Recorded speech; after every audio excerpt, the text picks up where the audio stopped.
So, kamusta na mga idol? Kai Soto update tayo ngayon. Pero bago tayo magpatuloy, pa-like and subscribe naman bilang suporta po sa ating YouTube channel.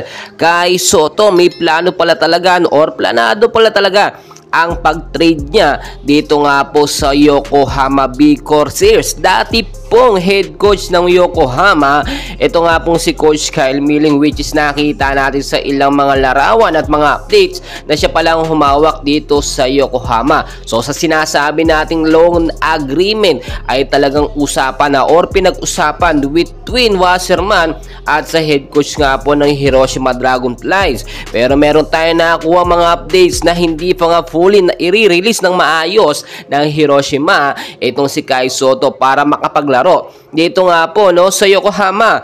At we are expecting po this week or next week ay darating na nga po, makakapagsimula na sa unang practice niya ang ating pambato na si Kai Soto. But as of now, nakita nyo naman parang ayaw pang bitawan ng Hiroshima itong si Kai Soto. At dahil nga po naging head coach si Coach Kyle Milling ng Yokohama, posibleng sistema ng Yokohama o ng Hiroshima pa rin nang maipatupad dito sa Yokohama B Corsairs.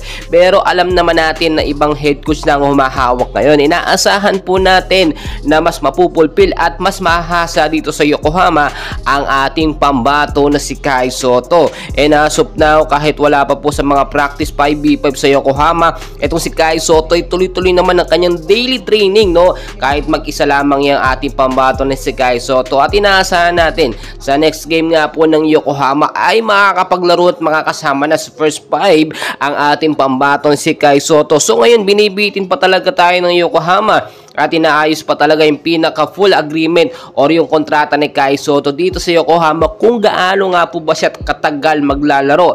At ngayon ay na rin sa mga nakuha natin mga sources, insider ay depende sa performance si Kai Soto ang kanya magiging kontrata dito sa Yokohama. Kapag maganda ang pinakita niya, well, mabibigyan niya ng mataas or mahabang kontrata. Pero kapag pumalpak at hindi na-impress ang head coach nga po at ang Yokohama, ay posibleng matagalan or mabilisan ng kanyang kontrata dito sa Yokohama at lumipat na lang sa iba't ibang mga team. Well, ngayon nakita natin si Kai Soto ay iniiwan ng ibang mga team, pero marami dyan ang gustong makuha si Kai Soto na maglaro sa kanilang kupunan. Bakit kamo? Number 1, yung height advantage ni Kai Soto. Napakabihira lamang po makakuha ng 7-footer at mabilis turuan tulad ni Kai Soto. Bukod pa po dyan, napakabata pa ng ating pambato at malaki pang mai-improve. Ang kailangan lang kasi ni Kai Soto ngayon ay maayos na trainer at maayos na coaching style para ituturo sa kanya. Yun po kasi ang kulang sa mga team na kanyang pinasukan, which is simula sa Adelaide, Hiroshima, at ina-expect natin dito sa Yokohama ay maganda ang coaching na ituturo sa ating pambato na si Kai Soto. And well guys, marami pa tayong kaganapan in place. Wag yung kakalimutan mag-like and subscribe para updated kayo sa ating mga daily Kai Soto update.